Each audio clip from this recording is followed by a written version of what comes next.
I'd like to welcome all of you who came out on this blustery evening. My name is Bob Jacobson. I'm the director of LaSalle St. Finley, the center director, and we're kind of put this together for tonight. And this is the second time we've done this. Last summer we had Pastor Peter and Venerable Robina talking about world peace, and so we kind of kicked it up a notch and asked them both to participate again, so we're really, really happy. Our speakers are Pastor Peter Schobert from University Congregational Church, world-renowned writer, speaker. So there you go. Well, for that. This is a really small world. Small world after all. And visiting LaSalle Champlain is Venerable Robina Curtin, who's been coming to our center here in Missoula for many years to teach and share the teachings of the Buddha with us, and we're very pleased to have both of them here tonight to talk about faith and the quest for social justice. And I'll let them reply to that. Thank you. Thank you. You have to go first. Okay. It strikes me that just being here, sitting next to Robina, talking about what we're talking about is an act of social justice.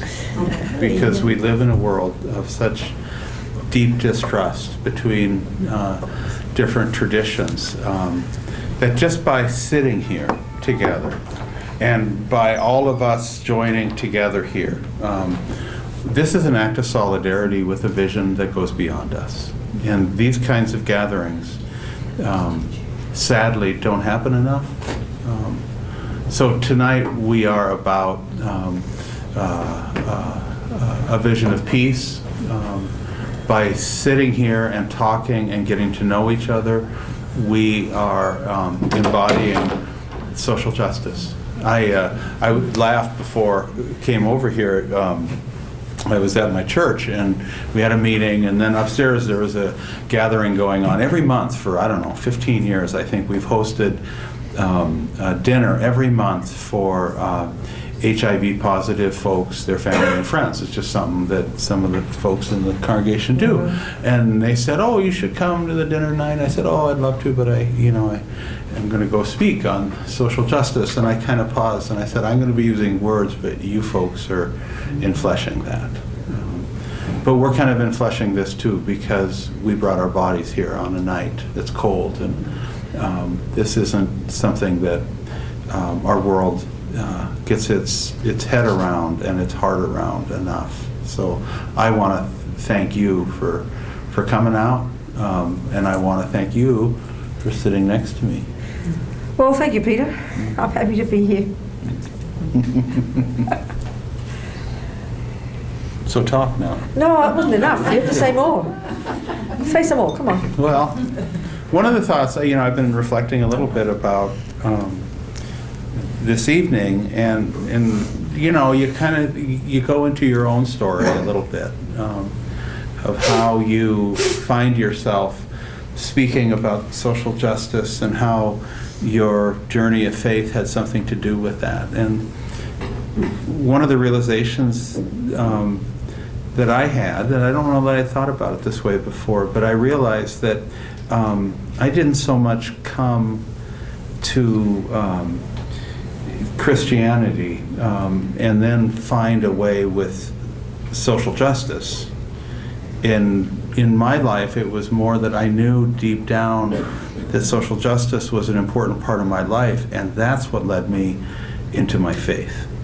That oftentimes it might work differently for different people, but I'm 57 now, and as a young person involved in anti-war stuff and civil rights things and that sort of activity, I knew in my heart, I knew in my guts that what Dr. King was talking about was transforming my life, and that what Gandhi had taught changed my life. And coming at those issues not as social justice as something that's on the outside, but rather that's organically integrated into these traditions of faith that we both are a part of. It's a powerful experience for me to claim that story. I know that the teachings of Dr. King changed my life. I know that my pastor, when I was in junior high, was a CO in World War II. That changed my life. Well, probably I thought, at the time, I think when I was a bit of an old radical lefty, I probably thought that Dr. King was a bit of a wimp. But I can probably appreciate him better now. Because I tended to think then that being angry and shouting and yelling and making as much trouble as possible, and I fantasised about revolution and all that, I think, at the time. But what I suppose I've learned since being a Buddhist about, so-called social justice. Well, first of all, many people think that when you're a Buddhist, you're just watching your navel all the time, and you're becoming a nice person and then giving up the world. And in a way, of course, it's only part of it, but they have this nice analogy, I'm sure we've talked about this before, that a bird needs two wings, Buddha says. And one is wisdom, which is where you do all the work on yourself to put yourself together. And then the other one is the compassion wing.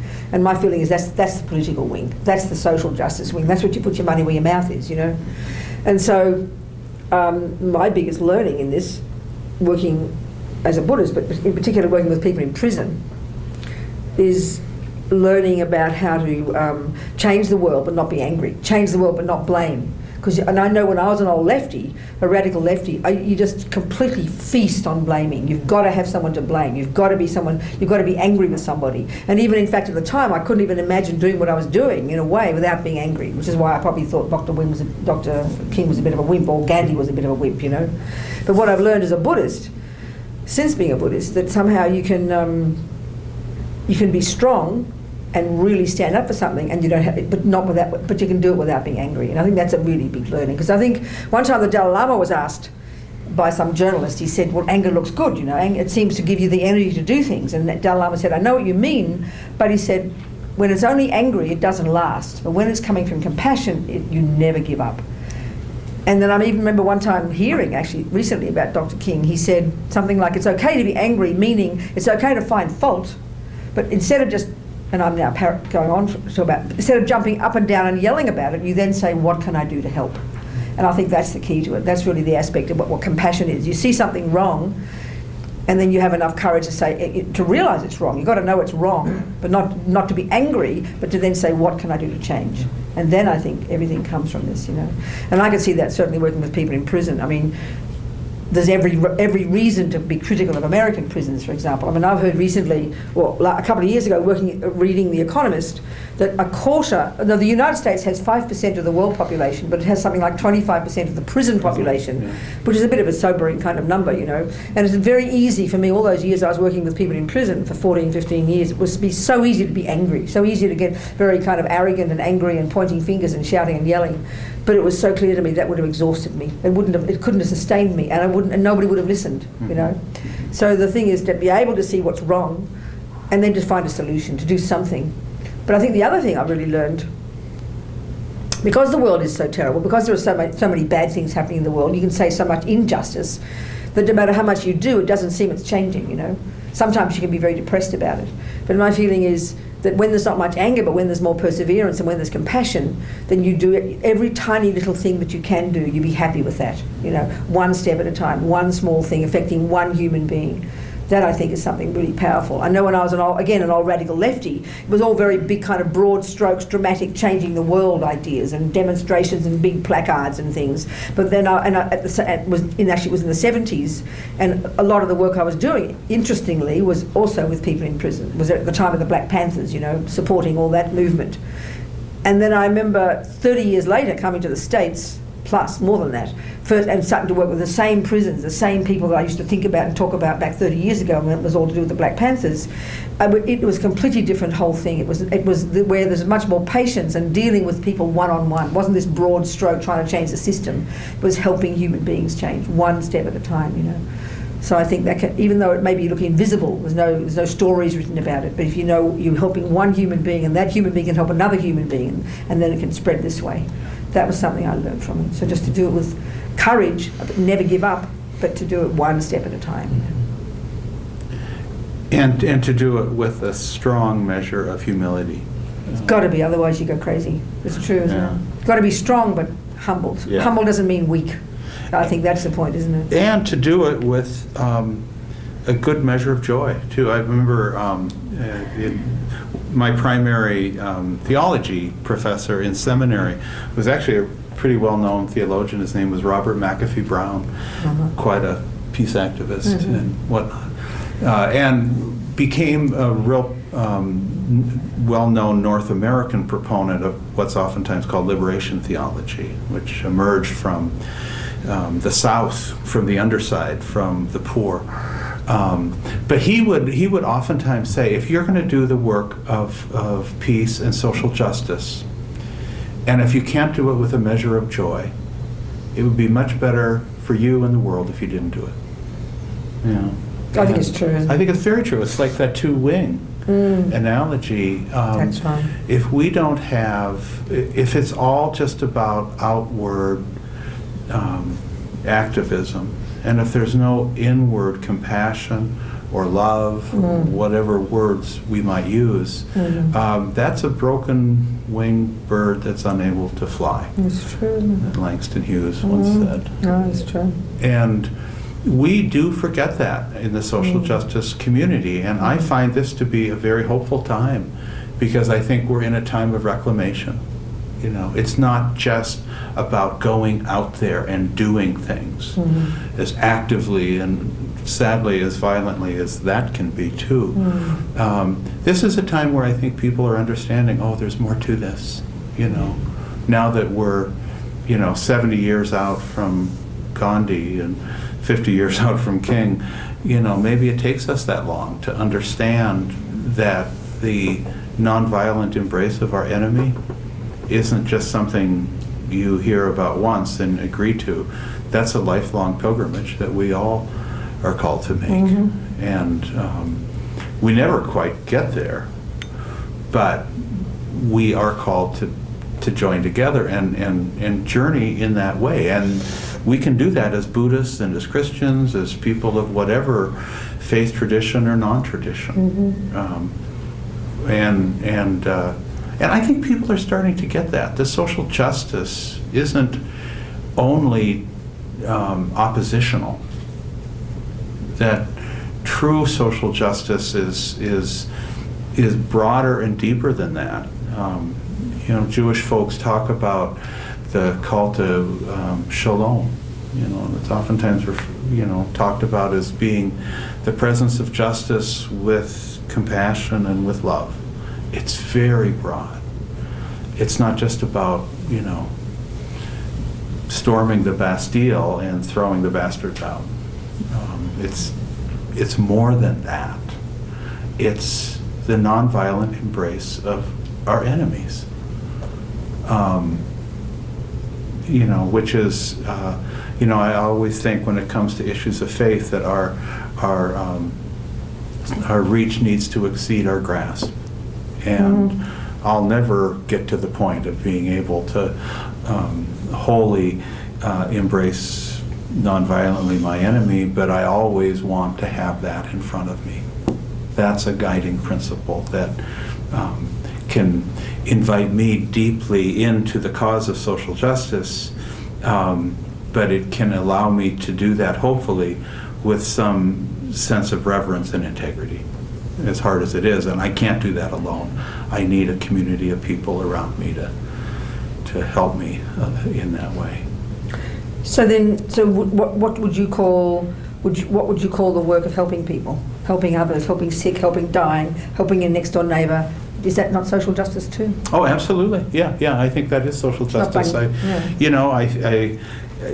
think all of us gathered here tonight is social justice. Those folks over at the church serving the HIV folks, that's social justice. The people who were on campus this weekend learning about global warming and whatnot, the young people, that's social justice. And it is social justice when someone gets up off of their easy chair and goes across the railroad tracks and helps somebody. So, and what do you think it needs from the point of view of the person to want to do that? What do you think we need to do inside? What would prevent us from doing it? I think we forget. You know, I don't know that anybody would say, "Oh God, no, you don't need to go serve people." You know. Are you sure?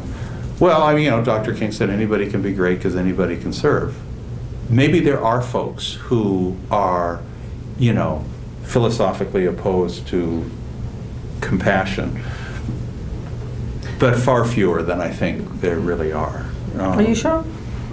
Well, Why do you think there's so much how suffering? can I prove that to you? Well, look at the world. I mean, I don't want to be negative, but look at the amount of wars and violence and murders and suffering and being junkies and alcoholics and stealing, and you think. And I don't know that that's necessarily so much a character flaw as it is, you know, maybe that's where the social part of justice enters in. We have to work together to create a social context where people are reminded of who they are, of how connected they are to each other. What I meant was, aren't those people? I'm not trying to be horrible because we're all got negativity, but isn't that the result of not having whatever it needs that causes us to reach out and want to see others suffering and help them when you're overwhelmed by your own suffering? Isn't it? And I think the amnesia part is there too. You know, you just you do acts of callous disregard. You might do acts of overt violence to other people. Is that because that's just who they are, or they're in a social context where that kind of stuff is, I mean, you've spent all this time in prison and the violence that goes on there. And you know when you're with these folks that there's, you know, what the Quakers refer to as that inner light. You know, there's that light. But it gets blocked and it gets taken away. It gets ignored or forgotten. Or you can't believe it's there. And, you know, so when any of us might help someone to claim their light, that's an act of social justice too. You know? Yeah, I think that double-winged bird, you know, the inward journey and the outward journey, they have to be in harmony with each other. And we easily forget that because we're such doers, you know, we're such human, you know, doers instead of human beings. It's true. I like this. I brought a quote from Thomas Merton. I thought this was really important. He wrote, "To allow oneself to be carried away by a multitude of conflicting concerns, to surrender to too many demands, to commit oneself to too many projects, is to succumb to violence.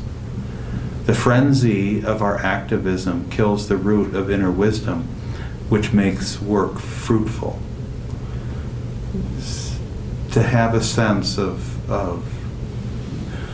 priority, of some form of order, so that we're not just, you know, replicating a society that runs itself by busyness, that justifies itself by how much it can do.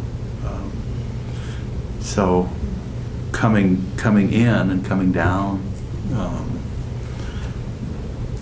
reclaiming, you know, that light, you know, even in the darkest of all places, in the middle of prisons, in the middle of you know, massacres and wars and all of that.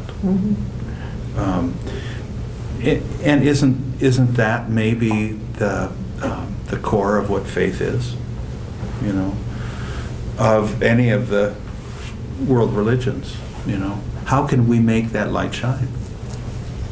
And we've all got it.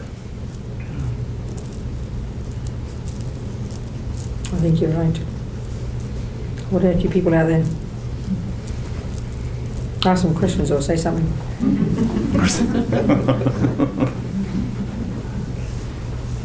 John?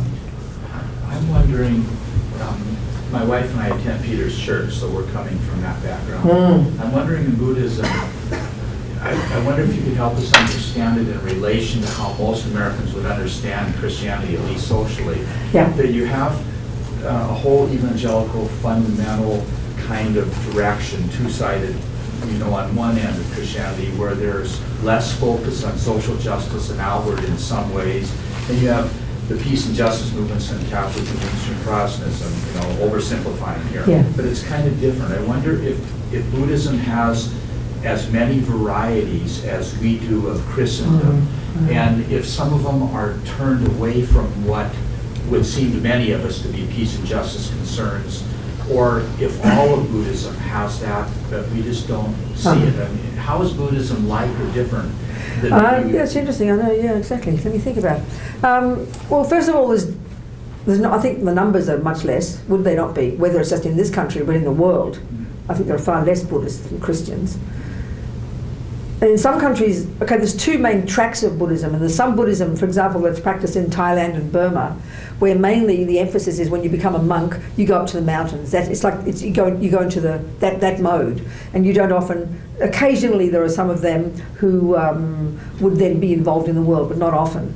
And they're the most visible ones. And then you've got the Buddhism of, say, for example, Tibet, where they talk about the bird needs two wings, wisdom and compassion. In Tibet, when it was, before the communists took over, 95% of the country were Buddhist, and a sixth of the population were in the monasteries.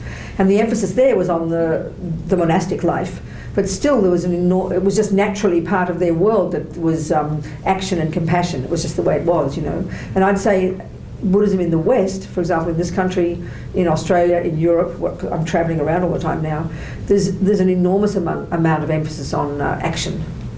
Among most, even all the Zen Buddhists, all the different groups of Buddhism, the groupings of Buddhism in the West, and I think there's across the board a wish to make it action, a strong emphasis on action being a part of it. And there's not as much extreme, I think. I don't know too many fundamentalist Buddhists. They must be around. I'm sure they're around, but I don't know too many of them. So there's not the same extremes, I think, in my experience. Nothing like, actually. Actually, that reminded me. One conference I spent the day involved in DC a couple of years ago was put together by, I can't think of the group now.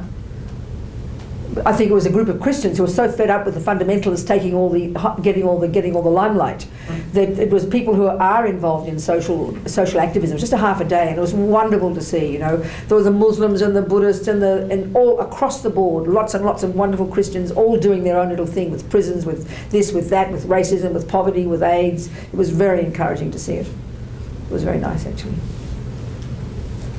Yeah, I think I didn't do it, but if you were to Google social justice and church, you'd probably get more hits about what Glenn Beck said than anything else.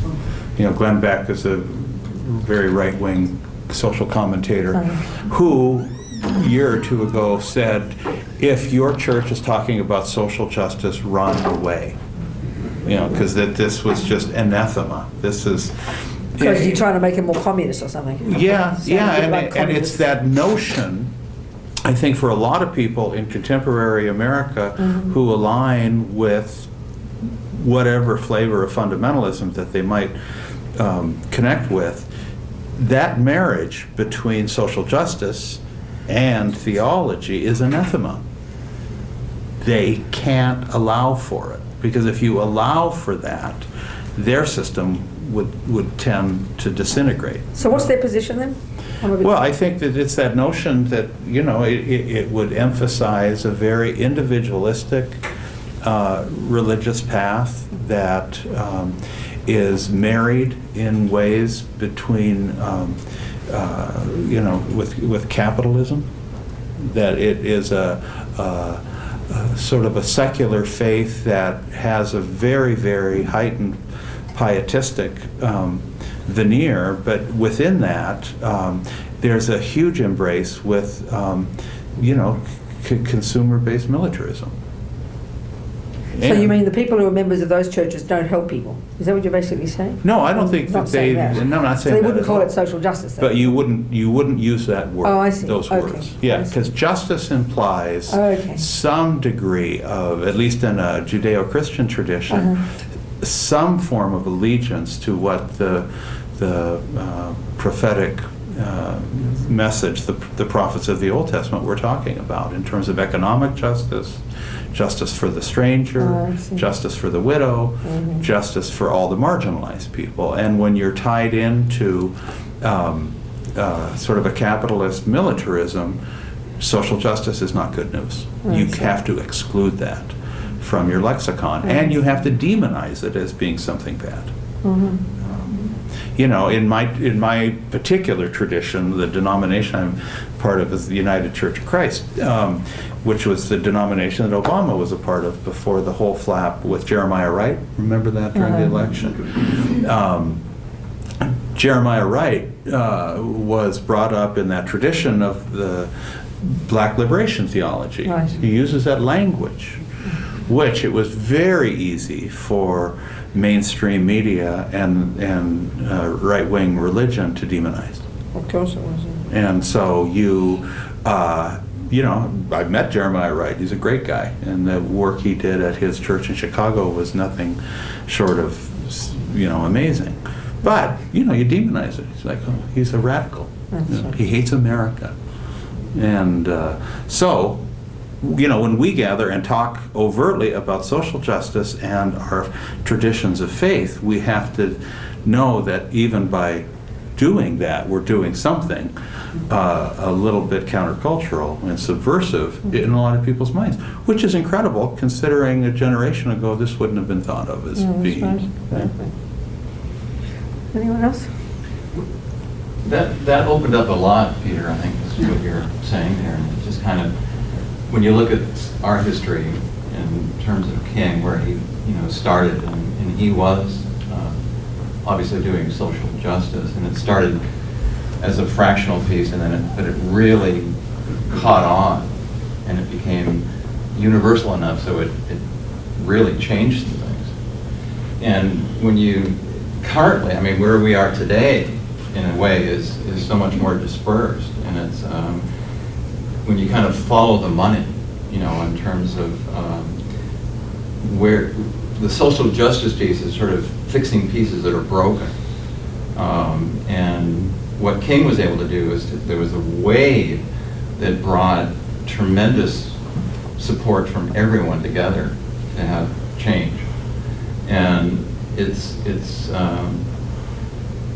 how do you put those pieces together where you have enough awareness, or the Glenn Becks and the right-wing fundamentalist doesn't become so divisive? You know, how do you do more than pick up the pieces with social justice that have been broken? You know, what is the work at this point to reach higher? You know, what ignites all that to bring in resource? Because it does come back to capitalism, how we spend our money, the military, the priorities, that we've created a world picture that is interconnected, and yet it's violent and deadly, and it's going to bring us all into oblivion. Mm-hmm. So it's like it's one thing to have social justice on a personal level, but then how do you where are we going in both of your senses? Where do we move to from here? I can't even begin to answer like that anymore. And when I was a political activist, I could, but somehow now I just don't know how to say it. I wouldn't even know what to begin with. I just think, for me at the moment, I just think all I can do is whatever I can do in the field that I'm doing it, with the most positive mind possible, and every single person I affect, hopefully that'll, you know, it's a trickle, a quiet underneath trickle effect. Sometimes it can look very dramatic. It's a reverse Republican. Is it? Okay. No, they have trickle down too. Oh, I see. Okay. So that's my answer. I can't imagine. So if you have an effect on the world, that's like an accidental. That's a bonus, I think. So you know, if I go somewhere. I'm just looking at our history, and maybe you need a personality like Martin Luther King. You know, the social times were there, and it feels like in a way we're starving. Obama did that in 2008. There was something of a groundswell of change, and then it's like, well, we changed a little. You know, I mean, we're still looking, and it's wonderful to have the different traditions in our lives. You know, the spiritual paths that are available, and the joining of those paths. To see the two of you together is really a nice beautiful, important thing. Because we need, I feel, I mean, that there's more that wants to happen that way. Well, I think one of the issues you bring up, which is so important, is that we live with remarkable division. And we live in a context where we're encouraged to, sort of live within our own little tribal enclaves and to lift up our own particular special interests. And where is the unifying whole? And I think that that's an enormous social issue today, and I think it's actually an enormous individual one. We don't live lives that feel very united. We live divided lives. There's an enormous gap, as Parker Palmer says, there's an enormous gap between our souls and our roles. How do we bring our soul into our roles? And, that might be roles as being a social justice activist or a peacemaker, whatever. But, and I guess I'm cynical enough to think that this, the system, whatever it is, it has a vested interest in keeping us pretty divided. That's the way a good consumer militaristic culture can work. And we have to be a people of resistance. Not violently, but a people of resistance saying, I am going to be vested in community. I am going to be a person of compassion. I am going to live out an alternative lifestyle. And the world is deeply in need of that, and not necessarily for the results. You do it because that's what that light is shining to us. And I think that's the individual one, though. You don't try and do it as a demonstration, you just do it. You just do it, yeah, and that might be a collective thing, that might be part of a movement, that might be whatever. Or it might not, and it doesn't matter. Yeah. I walk around the world with one bag and one set of robes. Does that count? Am I? And I go to 8 countries in 1 year and 50 Buddhist centers. So I don't have a community. Yeah. I'm an old gypsy. So do I count? Do I an example of what you're saying? I don't have a community. Well, you are a nomad. I'm a nomad, yes, with one bag. Yeah. Yeah, Jesus said something about that too. Probably he had less than a bag. Probably Buddha had they both carried around less than one bag, I think. Yeah, I think one of the differences between social justice in a Buddhist context and social justice in a Christian context, Christianity largely comes from the West. Its largest expressions are that way. And we manifest social justice along those ways. We tend to divide things up into right and wrong, a lot of dualistic thinking, and can use a great deal of oppositional language and approaches. It's right against wrong, it's da-da-da-da-da. Oh, it's pretty much the same. Whereas Buddhists might use less oppositional language and talk more in a more unitive context, which can seem to, I think, a lot of Westerners that all you're doing is, contemplating your navel. But maybe Western Buddhists is no different. Most Western Buddhists come from the Jewish and the Christian background, and then you have things like, of course, the issue of Tibet, which is a big one for a lot of Tibetan Buddhists. Yeah. That's straightforward, right and wrong, Mm-hmm. isn't it? And that includes all the typical tools like demonstrations and, it's exactly the same. But I find it quite hopeful now in terms of social justice issues from a Western context and I think within what I probably know the best, a progressive Christian context, that I'm seeing and hearing a lot less of the oppositional, which I think in many ways feels and looks like it's a transactional thing. If we do this, we're going to have this happen. It's kind of tit for tat.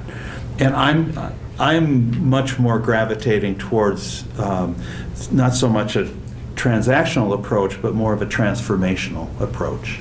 That I know that I have to go through transformation if social justice is going to be real. I'm not just doing this on behalf of those, poor folks over there or these African American folks over here or whatever, those divisions don't really count. I need to experience a transformative inward process in order to know that this work of justice and peace is real and good and true. It's not a hierarchical thing. It isn't just an activist-based thing. It's a lot more than that. There's a very real spirituality of social justice, and it's humbling to be able to, maybe be some small part of what that represents.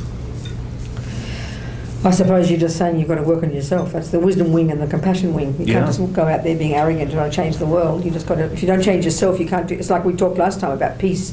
You can't have external peace if you don't have internal. It's literally not possible. Yeah. Literally. Yeah. It's got to come from the inside, doesn't it? Well, it's that complementary side, most of us have probably been involved in all forms of social justice issues in the past. And we're all called to take inventory.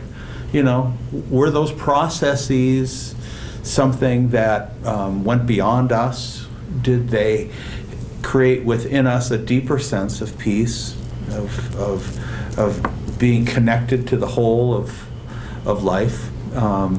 Or was there, was it something of the soul, or was it something of the ego?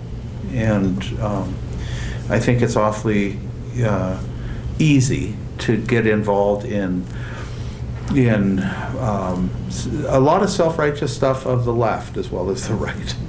And if we don't bring our soul into that whole thing, if we don't have both wings of that bird, I worry about where it can go and can't go. Mm-hmm.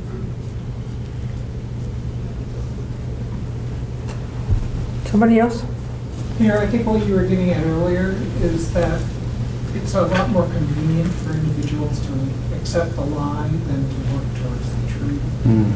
And with some of these new laws that were just passed in the United States, our Constitution is like toilet paper. And we can be branded as terrorists just for having this conversation. What new laws are there?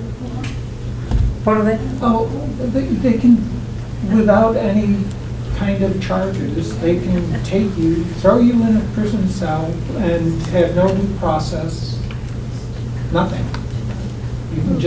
They can just throw away the keys. I don't know what laws. Yeah. I forget what the law is. Sure. I was sharing a quote earlier tonight at a meeting from Walter Brueggemann, who's a Old Testament theologian who really knows the message of the prophets with justice. And he talks about how we live in a time when the powers that be present us with a totalizing truth. I think it's such a great phrase, that the powers that be say this is the way it has to be. And we, in traditions of faith that have within our traditions bold visions of peace and compassion and justice, we have to exist as those who are an alternative to those who would make totalizing truth. So we sit together out of these very different traditions that have wonderful places of connection, and we say, yeah, I haven't cornered the market on truth. We have to talk to each other. We have to learn from each other.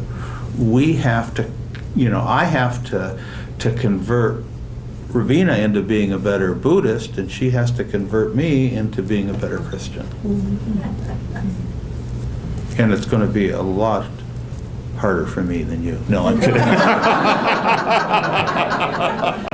There you go. What else, people? Go.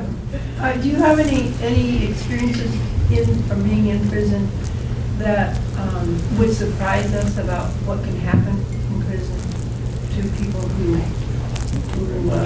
You mean in terms of success of transformation? yeah.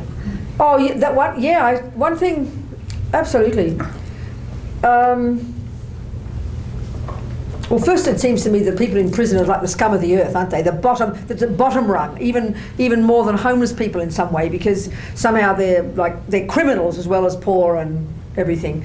So what I found was so surprising. We began about 16 years ago when I first came to California, and I was editing a Buddhist magazine, and we got a letter from a young Mexican American from Los Angeles who'd been in the gangs, he told me, since he was 11. And he was now with triple life sentence for being in the gangs, not for murder, because the sentencing was quite severe. They're looking at things in California now, I think, because they've got to empty the prisons. They're quite overcrowded. But I remember he was the first person who ever wrote, and then as a result of we then started getting letters from prisoners. And I remember just the people who wrote to us. We would at some point when we had about 9 full-time staff here in Australia, and we were getting like 1,000 letters a month from people in prison. We had a team of a couple of hundred mentors in about 20 countries, and a kind of whole system where we would not only visit them, but people having one-on-one communication, which was pretty incredible. But the thing that I saw was like 99% of the letters, you saw immediately they had no education. So they really were the bottom of society, you know, with the lousiest of lives and drugs and violence all their lives, never hearing a single kind word. Many of them even I could tell didn't even know how to put full stops and commas. There was no literacy whatsoever, but somehow some eagerness in their hearts for some tools, you know. And so I remember I was just deeply inspired, and it's continued to be, because I still write to quite a few of our friends in prison. The unbelievable changes in these real garbage dumps of places to live, quite out. I mean, the noise, the violence is beyond bearing when I think of some of the environments, some of the prisons. And just the most extraordinary changes in people that the world would not even look at as being even remotely possible. And I was just really impressed all the time, really impressed. I mean, I can tell you some funny stories about people's ability to change. There's always one story. One of my friends, Richie, he was a Mexican gangster, ex-gangster, and he'd a friend of the first guy who wrote, and he wrote to me for the first year and told me about his anger. And I went to meet him eventually, and he was in one of the top security prisons. It was between the glass, and I said, "Hello, Richie, how are you?" And he had all covered in tattoos, which is very typical for the Mexican gangsters. Maybe in all the prisons, I'm not sure, but certainly in California. They've got it's their prison art, they said. They make their own needles, they make their own ink, they make up their own typography, their gang names. Covered in tattoos he was, I remember, all over his body. And I said, "How's your anger, Richie?" And he kind of blushed under his tattoos. And he said, "Oh, I'm sorry, Robina, but I had a fight with my cellie this morning, his cellmate." He said, "I put his head down the toilet." But then he said, "But Robina, I took it out again." And so I remember thinking, and he's probably murdered 3 people already on the streets. And I remember being very impressed. I mean, that's transformation, isn't it? Maybe you wouldn't call that spiritual practice, but he didn't kill a 4th person. So I can tell you numberless stories like that, where it's just levels of kind of change at really that kind of intense level. Sincere human beings really want to work on their minds, and then really try and be, I mean, there they were, many of them on death row, many with life sentences, never going to see the light of day. And that's the thing that really did strike me. We tend to think of helping people in prison so that when they get out of prison, they make the world a better place. But prison is the world. You know, some of them will never leave prison. So as far as I was concerned, they were part of society. Prison is included in society. So to be able to help people in prison who could help each other in prison was unbelievably badly needed. And I could really see the benefit, again, of one-on-one each. I mean, one of my friends on death row in Kentucky, who's got his death date coming soon. They do their appeals, and it probably takes 30 years to go through the courts. And he's said, "I'm ready for that electric jolt." You know, there may be 50 guys on death row in Kentucky in this one prison, and they live in this environment together in their red jumpsuits, and you can just tell from his letters he really has had a profound effect. His best friend's a Catholic, they're both friends of mine, and just the way they are by working on their own minds, helping each other, you know, is quite remarkable to see. And it's work you'd never see visible, you'd never ever hear about, you'd never read about it. So for me it was deeply inspiring, and I realised the benefit of helping people one-on-one. It didn't have to be big broad stroke demonstrations and getting big news stories, you know. It was one human being at a time, helping them change their minds so they could help each other. So I found it very, very inspiring. Yeah. Yes? Okay. My husband just was telling me today about the news that in the last few days there was a Tibetan monk that immolate himself. Yes, he I put was reading fire that. on himself. Yeah. And it kind of impacted me a lot, and that's why we decided to come tonight and ask you what is the symbolic meaning. What is I really don't know. It's not a typical Buddhist. It's not a typical Buddhist response at all. I know the Dalai Lama is really sad and upset by it, but I think it's just the desperateness of the Tibetan monks. Absolutely desperate, because they don't get listened to. They're treated appallingly. It's been going on for 50 years in Tibet now, and there's no freedom at all. There's I just think they're being very desperate. It's not a typical Buddhist thing at all. It's quite surprising, actually. I think they're just very, very desperate, trying to get some publicity. But I can't explain it from a Buddhist point of view. It's not a typical Buddhist approach at all. It's just desperate human beings, I think. I don't know what else to say. Makes me sad when I read it. That's exactly what we say this afternoon. Exactly. We say maybe it's just so desperate. I think that's what it is. I think that's what, for 50 years, the Tibetans in Tibet have been struggling and trying to get the freedom that they feel is their right, but the communist government is just so ruthless and completely dominates, supposedly allows people to become monks and nuns in the monasteries, but with total control in the government, with no freedom really at all. It's becoming worse and worse in that way, so it's very phony, their right to have their religion. It's not really true. And so I think it's just they're desperate. I can't think of any other reason when I hear the reports of it. Yeah. When you were talking about the context of a prison and with capital punishment and whatnot, that's an interesting issue in Montana. Presently the president of Montana Association of Churches, and the one issue that we've decided in these last 2 legislative sessions to deal with is the abolition of the death penalty. Okay. We've become unbelievably close to making that happen. There's a group called the Abolition Coalition, and we really feel like we'll be able to do that next year. And Montana is a hang 'em high state, and a lot of folks are saying if we can do that in Montana, that will make a big difference. And so that's a particularized issue that I think is a powerful one for us to think about. And then yet at the same time you have, these precious monks lighting themselves on fire. I know, out it's of awful. desperation. I know. It is. Yeah. I know it has to be that. There's no other thing I can think of. Desperate to get some visibility. Yeah, someone back there had Yeah. a question. Oh. Yeah. I was just thinking earlier on when you talked about how Tibet used to be, and then since the communist regime of the Chinese came in, how so many Tibetans had to leave, and how His Holiness the Dalai Lama has been asking and working for social justice for his people and also for the world, being a pacifist and everything. No, it's true. I think that's what. Enormous transformation It's true. and change for the Tibetan people. As a result of his work, you mean? Well, yes, but also as a result of them having to leave Tibet. Oh, of course, And yes. for him to have to leave Tibet and Yes. then to begin what he has been doing. Yes. It's so true. It's unbelievable. No, it's true. Absolutely. Say some more. Is that what you want? Unfortunately, sometimes he doesn't get listened to. But he certainly have a big voice in the world. That's the advantage of having kind of famous people, isn't it? We all need, you need the Martin Luther Kings and the Dalai Lamas of the world, because people like a very famous, charismatic person. I think it really does help. I think it's fantastic to have that. And maybe right now, aren't that many certainly in the States, maybe. But it's certainly true that Dalai Lama's got people of all. Just recently, Desmond Tutu was in, because they were both fellow Nobel Prize winners. He was in Dharamsala, and I saw some news reports. And they just adore each other, and there's incredible communication between them. And that is so nice to see. People who both like, but those two, who are quite famous, and it's really nice to see the communication. And it's just marvelous to have someone like the Dalai Lama who's completely non-sectarian, across the board, totally for peace, and meets at different levels. He talks at religious levels, he talks at scientific levels. He's done astonishing work among scientists, bringing the different views together. Incredible work on a social level. It's true, isn't it? So we need some famous people. Famous people help, don't they? It's true, isn't it? It is Get true. a big voice, yeah. And they like you until they don't like you. Like Obama was famous for a while, now people don't like him and criticise him.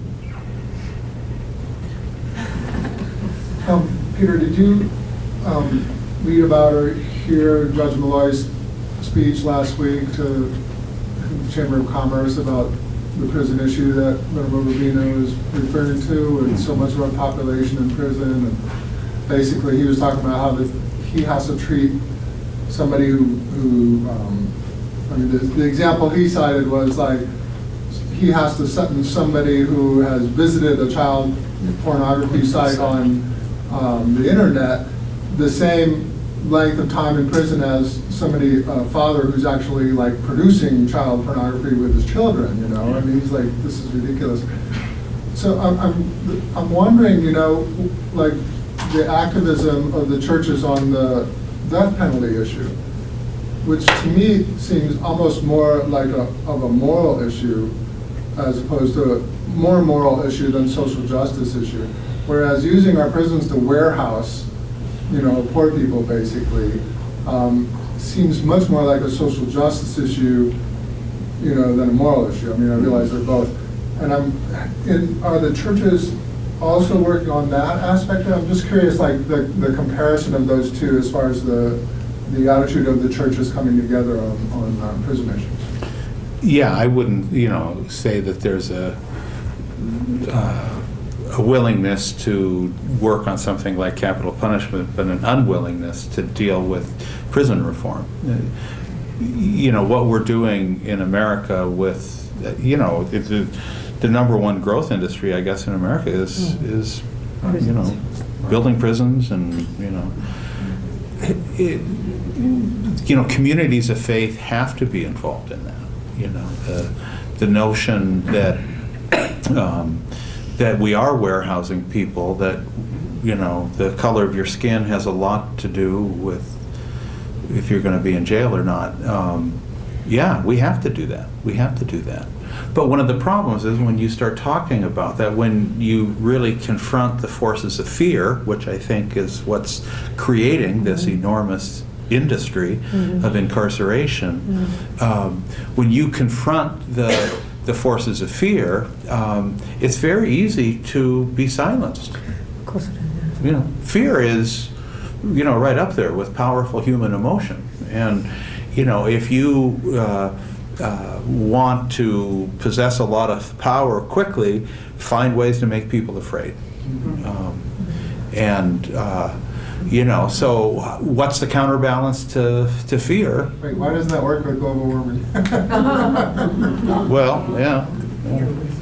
Well, you have another, you know, perhaps a different voice that's creating fear in a different way. You know, you know, maybe the power of denial is bigger than the power of fear. I don't know. But no, I think it's a critical issue that churches need to be involved in. You know, but I'd also go back to the Merton quote that talks about the idolatry of trying to do, you know, all of these issues all at once. You know, that can be a form of violence within ourselves too. I know for me that, you know, that's, few things are more paralyzing than you know, you can juggle balls for a certain amount of time, but there's a point at which they all fall and you're not really excited to pick them up again. And, you know, how can we have those two wings? You know, there's that lovely, very simple rhythm that gets talked about a lot when it comes to liberation theology, a Christian, you know, this theology that came up from South America that deals with marginalized people. They always said, oh, you have to engage this circle of reflection and action. So you reflect deeply, and then you engage, and then you reflect, and then you engage. I don't know in the West if we do a very good job of engagement or of reflection. Well, that's the wisdom and compassion. That's the wisdom wing. The one I'm calling the wisdom wing is that one. If you don't do it on the inside, it'll come out wrong on the outside. Yeah. It's guaranteed, isn't it? Yeah. The prison one, I don't know where to begin with that. I can't imagine. I mean, the work I was doing in prison, It was really clear that what we were trying to do was help individual human beings deal with being in prison. If we started getting to the point where we tried to start fighting for their rights, we would have just been drowned in nothing would have happened. We had to really focus on what we were doing, providing materials and moral support and advice, spiritual advice to individuals that make them, almost changing things from the inside, And absolutely could not afford to get involved in anything else. It would have been completely insane. It would have been insurmountable. One of the things I found, because I've got kind of a direct and rather rude manner, I had to be so careful in prisons. Just speak slightly too loudly or sound a bit sort of arrogant, because I've got an English-sounding accent which can sound arrogant to people. I mean, I can't describe. I had to be so careful and so humble and thank everybody and God bless you to every single person and thank the guards and bend over double and thank you, because it would be easily seen as a troublemaker, Actually, I got in trouble. I did get in trouble once. Shall I tell you a story how I got in trouble once in prison? Well, when you go to visit people, it's incredibly strict.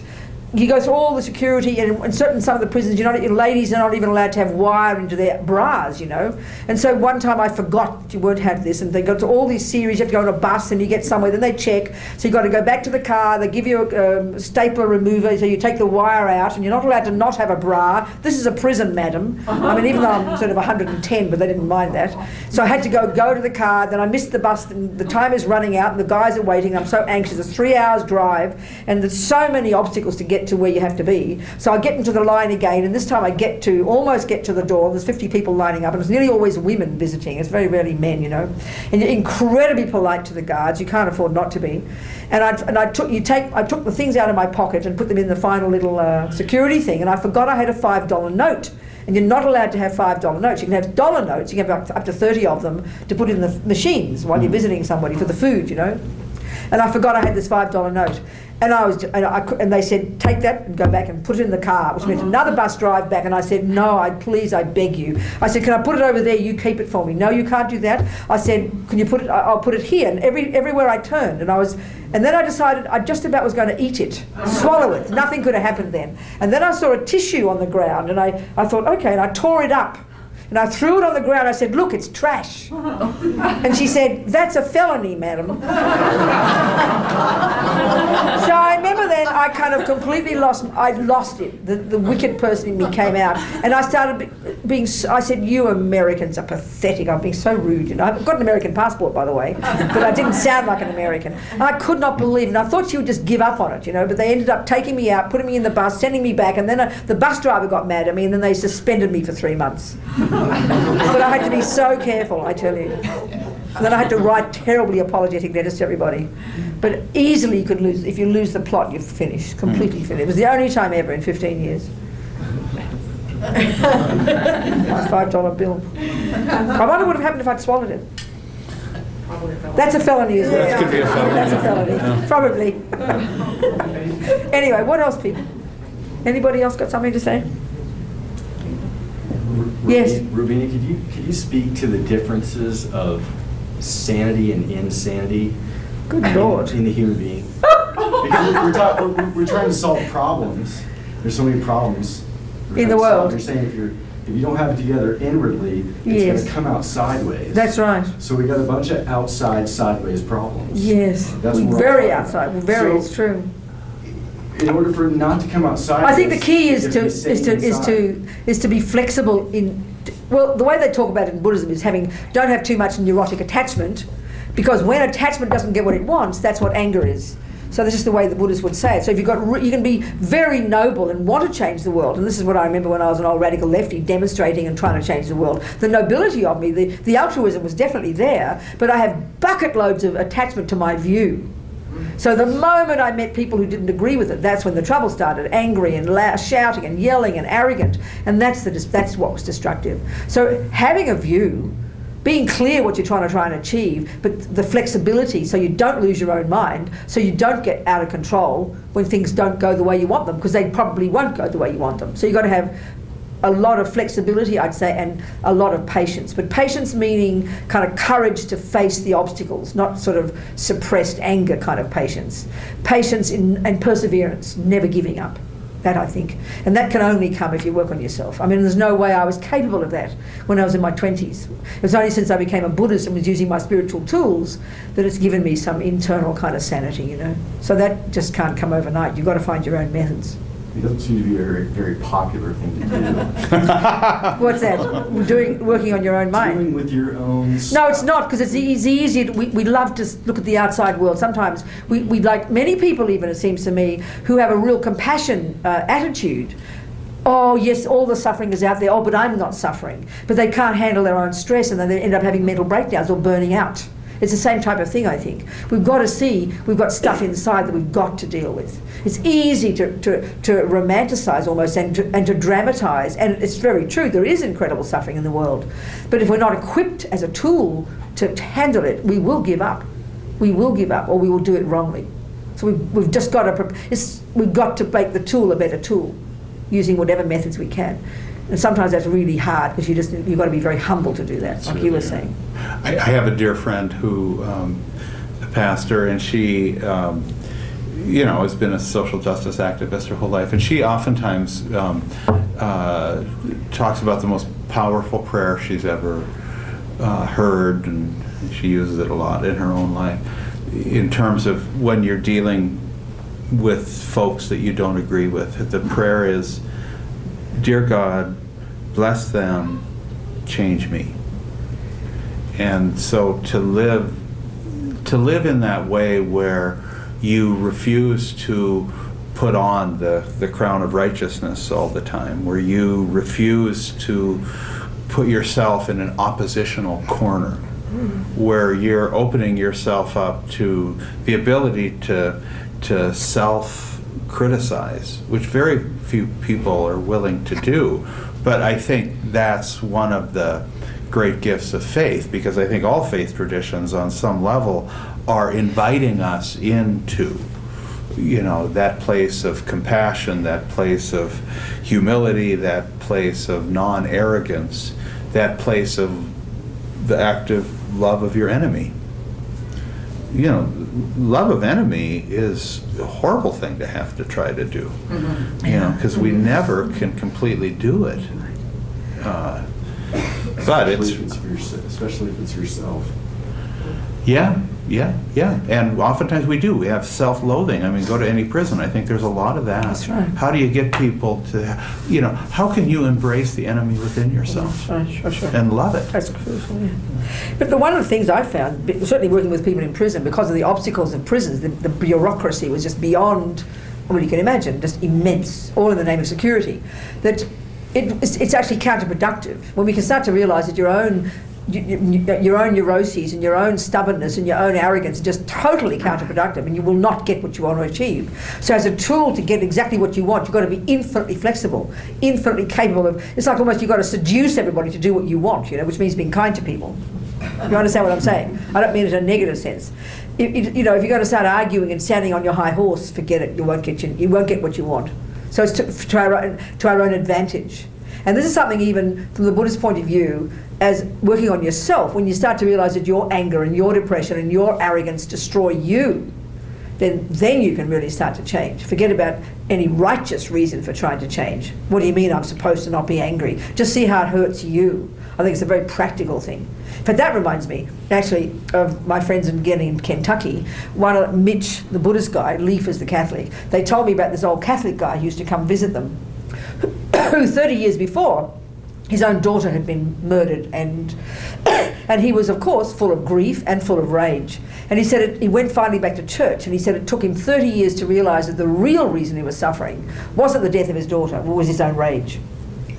So I think that's something really, when you want to be productive, you want to be a benefit to the outside world. You can't avoid changing yourself, but to see it as a practical issue, not some noble thing, I shouldn't be angry for some high reason, just because it's destroying you, my dear, and it won't help you get what you want. It's practical, actually.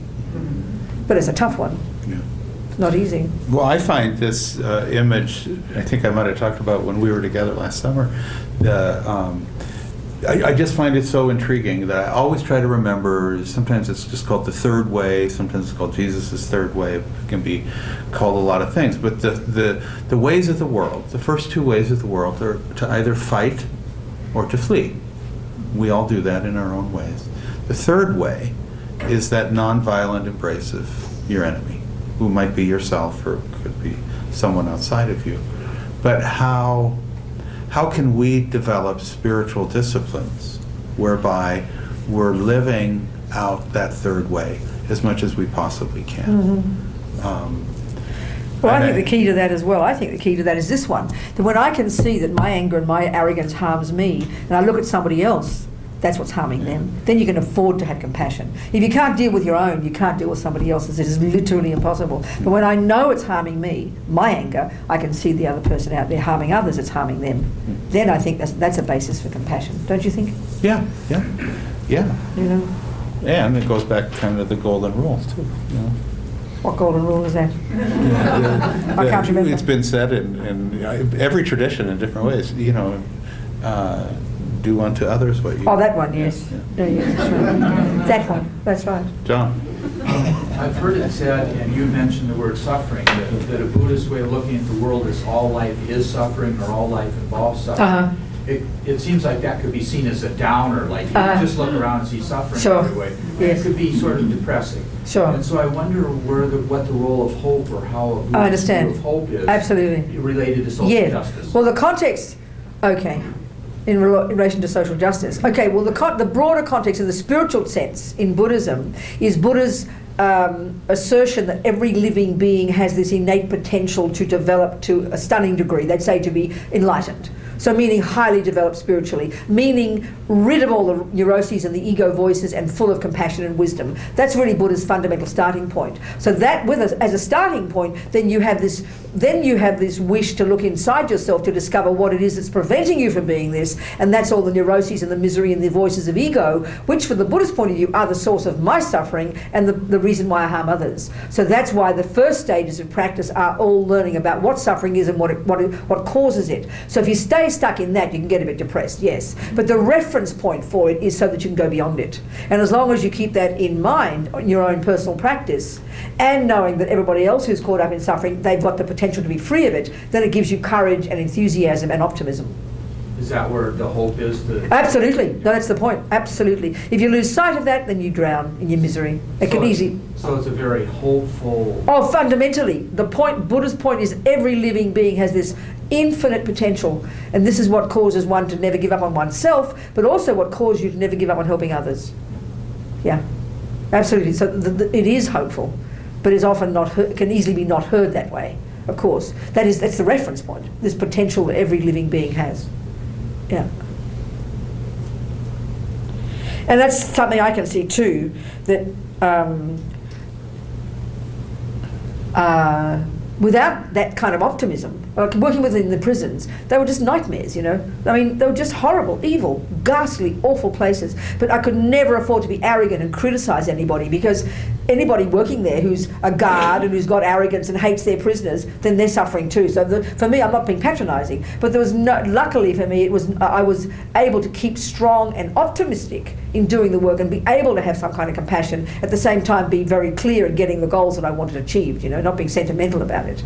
And realising there was, if I was going to give up, then I'd just drag everybody with me. There's no benefit, you know. So you have to have some optimism, and that I think has to come from your own.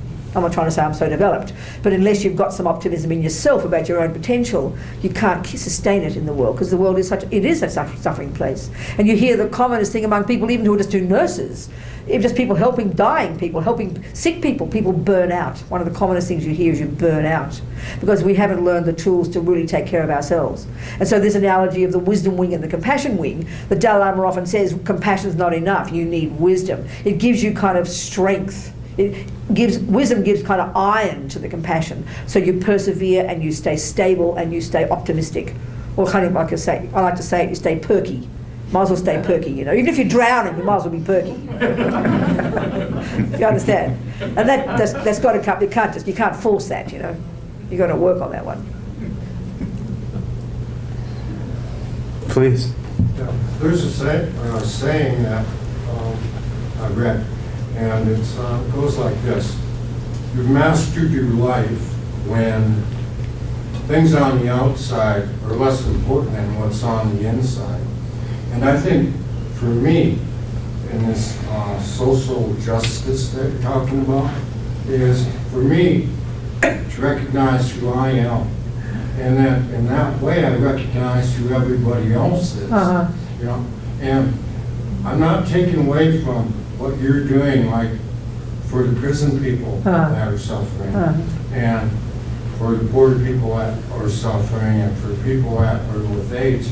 But for me, I need to recognize who my true self. Yes. And in that way, I can have the compassion for everybody. Absolutely. The world. Absolutely. And, No, absolutely. I think totally. think that's Yep. what we need to recognize, you know, and that should become our job, you know, as you got your job, because you're in a position to do what you do best, you know, and, but we need to recognize who we truly are and to live that way. Absolutely. I think it's another way of, I think it's a perfect way of saying what I've been saying here, kind of working on yourself and developing this wisdom wing. That you just said it in that way, and I think it sounds perfect. I think you can't, there's got to be this one. I think it's a perfect way to put it. Thank you very much. Perfect. I was, you know, we do this thing called confirmation for our young people. It's kind of a rite of passage, moving from childhood to adulthood. And I've been using this image that apparently comes out of Australia, out of Aboriginal culture, when they make that movement with boys in particular, from boyhood to manhood. And they say that they have to teach them 4 things. And I think it has to do with what you're talking about in terms of suffering and in terms of knowing yourself. They said in order to become a mature human being, you have to know that life is hard. You have to know that you're not in control. You have to know that you're going to die. And you have to know that your life is not about you. And of course, it's that 4th one that is so incredibly countercultural to the time and place in which we live.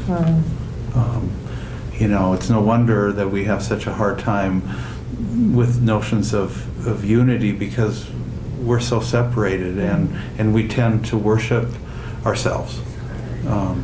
But having a counter narrative that says, oh, you know, your life really isn't about you.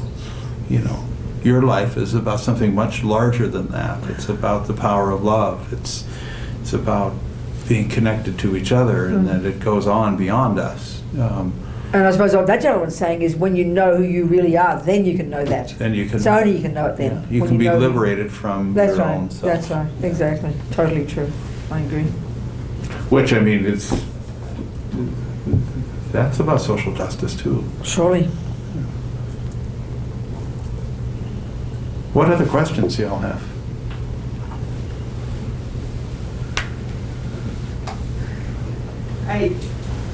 Going back to one of your first questions, you were talking about what prevents us from social justice. And the first thing that came to my mind was fear.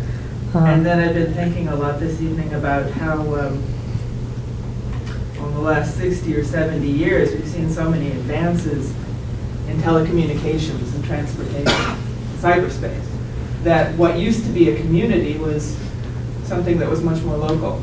It's true. And now it's enormous. No, it's true, isn't it? And that has so many dangers and so many opportunities. You know, when you're talking, for example, about the Dalai Lama, you know, being driven from his country and the state of Tibetan Buddhism. But now he's this voice That's right. that everybody hears. That's right. You know, It's true, isn't it? and I don't really know what my question is, but That's okay. I keep It's a sort good of point. thinking about this, the way this cuts through time as well, and how much our sense of community and who we serve has changed in the last 70, 80 years, and that I think is sometimes fearful. And I think our media keeps us in fear instead of showing us, you know, the connections we have. A lot of times we're shown what we should be afraid of. Yeah. I think Yeah, you're it's totally interesting. right. I mean, fear is, you know, sometimes people say that, you know, this century is the century of anxiety and fear. You know, true, that we're it's true. governed by that. Yeah. Well, you know, as people of faith, we have to give an alternative to fear. And we have to have a good sense of what it is that we're fearful of. Because as long as you're really fearful, you really can't be all that free. And I look at this time and place we live in, I mean, it's a very fearful time, but it's also a time when some remarkable changes are going on. I look at, the circumstances in my life have been such that I've been particularly involved in human rights issues for gay and lesbian folk. We ain't where we want to be, but we ain't where we were with that. And, we need to be thankful for that. And we need to understand that the forces of fear have been confronted and that there has been some remarkable changes that have gone on. And we need to have a heart of thanksgiving for that too. That can counterbalance our fears. Well, I think sometimes the speed at which that happens, we forget to look at that, at the opportunities and the successes that have come and the broadening of, who is my community that I'm serving? What are the connections? I think your point before about remembering one of the 4 points, remember you're going to die. That's a really very interesting It's one. not maybe. It's What? Yeah, it's not that you're maybe. going to die. That you're going to die. That I know certainly for the Buddhist ones, one of the main practices is getting in touch with the reality of impermanence, especially death. Not to make you depressed, but to energize you to not waste life. And so what I'm saying is, just recently, I was mentioning at the centre this week, I saw one Australian nurse who'd been involved with dying people. She did some research among the dying people, the 5 main points that was most common. And the top point was that people died with the deepest had the regret that they hadn't followed their own hearts, being afraid of doing what they really wanted to do rather than doing what they think other people expected them to do. And I know in Buddhist psychology they talk very much about one of our deepest attachments, our neurotic attachments, is to what we think other people think of us. And so therefore get stuck and don't follow what we truly wish.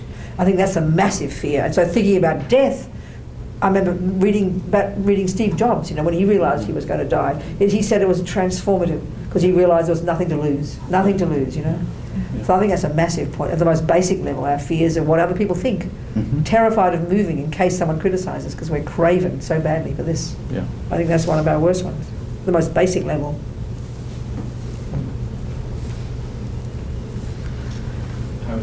I was raised Catholic, and I remember hearing so often. Me too. Suffer in this life, be rewarded in the next, which I think is not only a Catholic thing, not it's only Christian. a Christian thing. Sure. And I was just thinking that it would have been helpful if God had inspired the Bible words to say that when you get to heaven, the heaven you're going to find is the heaven or hell you made for yourself here on this earth, as opposed to suffering here to be rewarded there.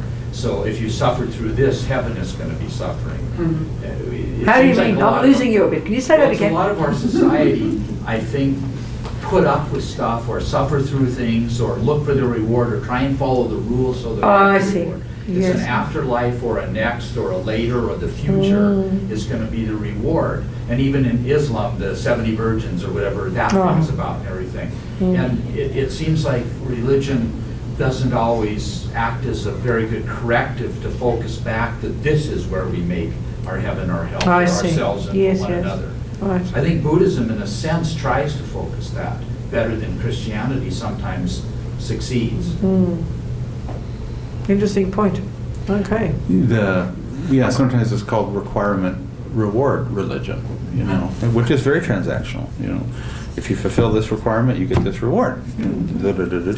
As opposed to a more transformational approach, which, would have Jesus saying, the kingdom of God is here. And to hear that in a really different way, it says, oh, it is here. It's here now. Yeah. Mm-hmm. Well, somebody else. Go on. I'd like to have something about Buddhism, which Yes. and that is what words would you use to talk about the condition of gratitude? Or is that the very word you would use to describe? Absolutely. Oh gosh, yes. I knew you said something ruder than gosh. I don't know why I said gosh. Yeah. Gratitude would Well, how would we use that word? So may I ask you how you'd use it, first of all, so I can get a reference? I use it to make myself feel better. So gratitude to whom? For something or other. Not gratitude to- I woke up, or I slept all night, or it's sun shining, or it's raining. So you're grateful to somebody, or you're just grateful in general? Oh, in general. Oh, okay, now I get your point. Oh, absolutely. This comes, we would call it rejoicing. You know, that you delight in your own good qualities. You delight in your effort. You delight in the qualities of others. You delight when things are going well. There's all sorts of reasons in Buddhist philosophy for this, but that's a huge point. And one of the antidotes to always being miserable and always finding your own faults and always criticising yourself and always seeing the glass half full, there's no question, yes, that's the perky business. Definitely. Yes, definitely. A big one. Very important. And, you know, I think a lot of religious traditions, too, talk about the difference between happiness and sort of a prevailing joy, a prevailing gratitude for, not that the conditions of life have met your approval, but rather that the presence of life itself is a great gift. And we're called to live out of a deep sense of gratitude, which is not a privatistic notion, and I think then it becomes more of a social justice issue too. Because if we deny that to one, we deny it to all of us. And we... What do you mean? You're losing me a bit. Well, that's my mistake, not yours. If we, that's right. No, I'm just kidding. No, if we deny, a right denied to one is a right denied to all. If we are not able to inspire a sense of joy and gratitude to other people for their very lives, we're diminishing them and we're diminishing ourselves. I see what you mean.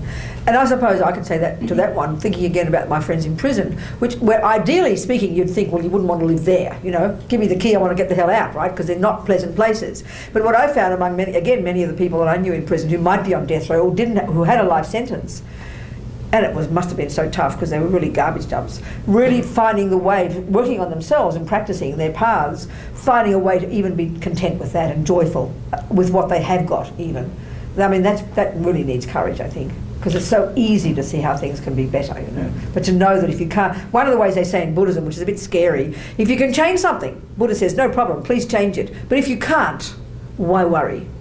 And that can be that easily can sound like being passive, but it's being very realistic. Like the prisoners especially, they know that's a fact. They cannot open those doors. So you can sit there and be depressed for 50 years, or you can make the most of it. And that's a really tough one, but it's marvelous when you see people who can do that and see the best of it. Well, and delight and have joy. And you brought up the reality of the freedom for some people at least who are in the process of actively dying. Yes. They've never felt as alive. There's a certain freedom in the midst of that very obvious captivity that most of us would judge. And Jan does hospice work, and you probably see that a lot. Absolutely. No, that's true. Yes. But not all the time. Is that enough? Have we done enough? Have we done enough damage? Have we done enough damage for 1 hour? I don't know. Many would say we have. Well, thank you for coming out.